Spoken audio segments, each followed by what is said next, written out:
జుట్టు దట్టంగా ఉండాలి, బాగా ఒత్తుగా ఉండాలంటే ఈ ఆయిల్ కంపల్సరిగా మీరు వాడాల్సిందేనండి. ఈ వీడియో ఎక్కడ స్కిప్ చేయకుండా చూడండి. బాగా దట్టంగా జుట్టు మొలిపించుకోవాలంటే ఈ హెయిర్ గ్రోత్ ఆయిల్ చాలా బాగా ఉపయోగపడుతుంది. బిఫోర్ నా హెయిర్ చూడండి, ఆఫ్టర్ నా హెయిర్ చూడండి. ఈ వీడియో కంప్లీట్గా చూడండి. మీకు ఈ వీడియోలో చాలా ఇన్ఫర్మేషన్ ఉంది, జుట్టుని ఎలా దట్టంగా పొడవుగా చేసుకోవాలి అనేది. ఓకేనా, let's get started. Hello my dear YouTube family members, ఎలా ఉన్నారు? అందరూ బాగున్నారా? నేను కూడా చాలా చాలా బాగున్నానండి. మీరందరూ కూడా హ్యాపీగా హెల్తీగా ఉండాలని మనస్ఫూర్తిగా కోరుకుంటున్నాను.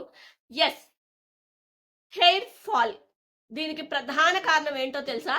అతిగా ఆలోచించటమేనంటండి. అవును, అతిగా ఆలోచించినప్పుడు మనకి కార్టిసాల్ అనే ఒక స్ట్రెస్ హార్మోన్ అనేది రిలీజ్ అవుతుందంట. ఆ స్ట్రెస్ హార్మోన్ రిలీజ్ అయినప్పుడు మన బాడీలో చాలా చేంజెస్ అనేది వస్తాయి. ఫర్ ఎగ్జాంపుల్ గా హెయిర్ లాస్ అయిపోవటం, స్కిన్ అంతా డ్రై అయిపోవటం, ఒబేసిటీ, థైరాయిడ్, బీపీ, ఇంకా చాలా రకాలైనటువంటి అనర్థాలు జరుగుతాయంట. అసలు ఈ కార్టిసాల్ అనే హార్మోన్ ఎందుకు రిలీజ్ అవుతుందో తెలుసా?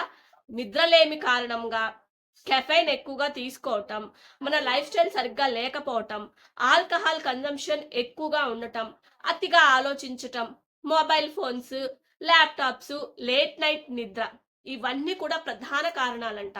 కాబట్టి మీ జుట్టు ఊడిపోకుండా ఉండాలంటే ఈ రోజు నుంచి కొంచెం ఆలోచన అనేది తక్కువగా చేయాలన్నమాట. ఎందుకంటే ఆ హార్మోన్ రిలీజ్ అవటం వల్ల మనకి జరిగే అనర్థాలన్నీ కూడా మీతో ఈరోజు షేర్ చేసుకున్నాను. Yes, welcome back to my channel Telugu beauty and healthy tips. నేను మీ రాల్.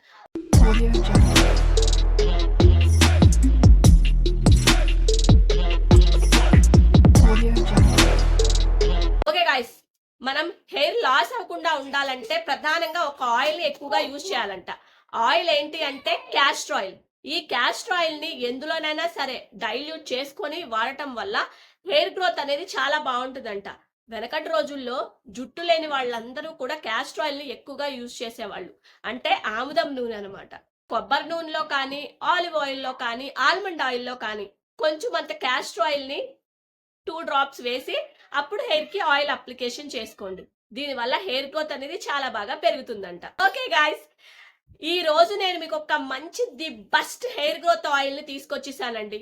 ఎస్, నేను మీకు స్టార్టింగ్ లో చెప్పాను కదా, స్ట్రెస్ ఎక్కువగా ఫీల్ అవటం వల్ల మనకి రిలీజ్ అయ్యే హార్మోన్ నుంచి మనం మన హెయిర్ ని ఎంత లాస్ చేసుకుంటున్నామో. ఎస్, ఈ రోజు హెయిర్ లాస్ అవ్వకుండా ఉండాలంటే, స్ట్రాంగ్ అవ్వాలి అనుకున్న వాళ్ళు ఈ రోజు నేను చెప్పే ఈ ఆయిల్ ని కంపల్సరిగా యూజ్ చేయండి. ఈ ఆయిల్ వల్ల మీకు కలిగే బెనిఫిట్స్ ఏంటి అంటే, హెయిర్ ఫాలింగ్ అనేది విత్ ఇన్ మనకి 4 వీక్స్ లోనే స్టాప్ అయిపోతుంది. అండ్ హెయిర్ గ్రోత్ కూడా స్టార్ట్ అవుతుంది. మీరు పడే స్ట్రెస్ నుంచి, టెన్షన్ నుంచి ఈ ఆయిల్ అప్లికేషన్ తర్వాత చాలా రిలీఫ్ అనేది వస్తుందన్నమాట. మరి ఇంకా లేట్ చేయకుండా ఈ హెయిర్ గ్రోత్ ఆయిల్ ని చూపించేస్తాను, పదండి. ఓకే అండి, ఈ ఆయిల్ ప్రిపరేషన్ కోసం ఏమేమి కావాలో చూపిస్తున్నాను చూడండి. ఒంటిరెక్క మందారం పువ్వులు, అలాగే లవంగాలు, ఉసిరికాయ ముక్కలు, మెంతులు. ఇక్కడ నేను మీకు చూపిస్తున్నాను చూడండి. ఇది ఎప్పటికప్పుడు ప్రిపేర్ చేసుకొని ఆయిల్ కూడా వేడిగా అంటే పొయ్యి మీద పెట్టి దించిన తర్వాత ఆ వేడి నూనె అంటే మరీ అంటకపోయే వేడి కాదు, కొంచెం గోరువెచ్చని వేడితోనే మనం హెయిర్కి ఆయిల్ అప్లికేషన్ చేయాలన్నమాట. ఈ ఆయిల్ అనే కాదండి, ఏ ఆయిల్ అయినా సరే గోరువెచ్చగా రాసుకున్నప్పుడే మనకి రిజల్ట్ అనేది చాలా బాగుంటుందన్నమాట. అండ్ ఇంకొకటి, ఆయిల్స్ కూడా ఎప్పటికప్పుడు ఫ్రెష్గా ప్రిపేర్ చేసుకోండి. కేజీలు పోసుకోవటం, అన్నీ వేసేయటం అలా చేయకుండా ఇలాంటి ప్రాసెస్ చేయండి. కొంచెం ఆయిల్ తీసుకోండి, ఎప్పటికప్పుడు ఫ్రెష్గా ప్రిపేర్ చేసుకోండి. ఇందులో ఒక 2 చిన్నులపాయలు కూడా వేసుకోండి, కొంచెం దంచి వేసుకోండి. నేను డైరెక్ట్గా వేసేసాను. ఈ ఆయిల్ మన తలలో ఉన్నటువంటి నెమ్మును లాగేసుకుంటుంది.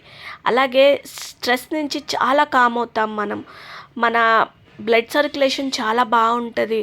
అండ్ ఈ ఆయిల్ అప్లికేషన్ తర్వాత హెయిర్ గ్రోత్ కూడా స్టార్ట్ అవుతుందండి. అంత బాగా పనిచేస్తుంది అనమాట. చక్కగా మరగబెట్టుకొని ఈ ఆయిల్ని ఫిల్టర్ చేసుకోండి. ఇప్పుడు మనకు ఒక మంచి హెయిర్ గ్రోత్ ఆయిల్ అనేది వచ్చిందండి. ఇది పిల్లలకి అప్లై చేసుకోవచ్చు, పెద్దవాళ్ళకి, మెన్ అండ్ ఉమెన్ అందరూ యూజ్ చేయొచ్చు అనమాట. నేను మీకు ఒకటి చెప్తానండి, వారంలో కనీసం 2-3 రోజులైనా సరే హెయిర్ మీద ఆయిల్ అనేది దట్టంగా పెట్టుకోండి. ఫస్ట్ ఆఫ్ ఆల్ మీరు ఆయిల్ తీసుకున్నప్పుడు వేడి వేడి నూనె మాడుకు అంటుకోవాలండి, అది గుర్తుపెట్టుకోండి. మాడు తర్వాతే మీరు ఎక్కడి నుంచి అయినా సరే స్టార్ట్ చేయండి.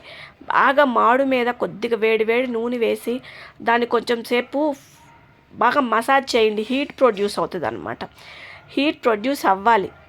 అయినప్పుడే మనకి ఫాలికల్స్ అనేది రిపేర్ చేయటం అనేది స్టార్ట్ అవుతుంది, రీగ్రోత్ స్టార్ట్ అవుతుంది అనమాట.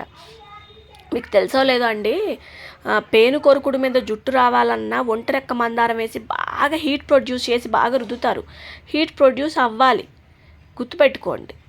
చక్కగా ఆయిల్ తీసుకోండి, కొంచెం అంత తీసుకొని ఎవరైనా ఉంటే మసాజ్ చేసేవాళ్ళు ఓకే, లేదు అనుకుంటే మీకు మీరు ఓన్గా మసాజ్ చేసుకుంటూ ఆయిల్ అప్లికేషన్ అనేది ఇలా చేయాలన్నమాట. గుర్తుపెట్టుకోండి, ఆయిల్ మసాజ్ లేకుండా అది ఆయిలే కాదు, అప్లికేషన్ కాదని నేను చెప్తాను. చక్కగా ఆయిల్ అప్లై చేసుకోండి, ఒక రోజంతా ఉంచండి. లేదా మీరు జాబ్ హోల్డర్స్ బయటకు వెళ్ళాలనుకుంటే రాత్రిపూట చక్కగా దట్టంగా నూనె రాసుకొని ఎర్లీ మార్నింగ్ న్యాచురల్ షాంపూ కూడా చూపించాను, వాటితో తలస్నానం చేయండి. నేను మరీ జుట్టు పొడుగని నేను చెప్పనండి. ఉన్న జుట్టు ఊడిపోకుండా ఉన్న జుట్టు దట్టంగా ఉండాలి, తల మీద గుర్తుపెట్టుకోండి. పల్చగా ఉండకూడదు హెయిర్. ఎప్పుడైతే దట్టంగా ఉందో అప్పుడు జుట్టు హెయిర్ గ్రోత్ బాగుండి ఆరోగ్యంగా ఉన్నట్టు. ఓకేనా?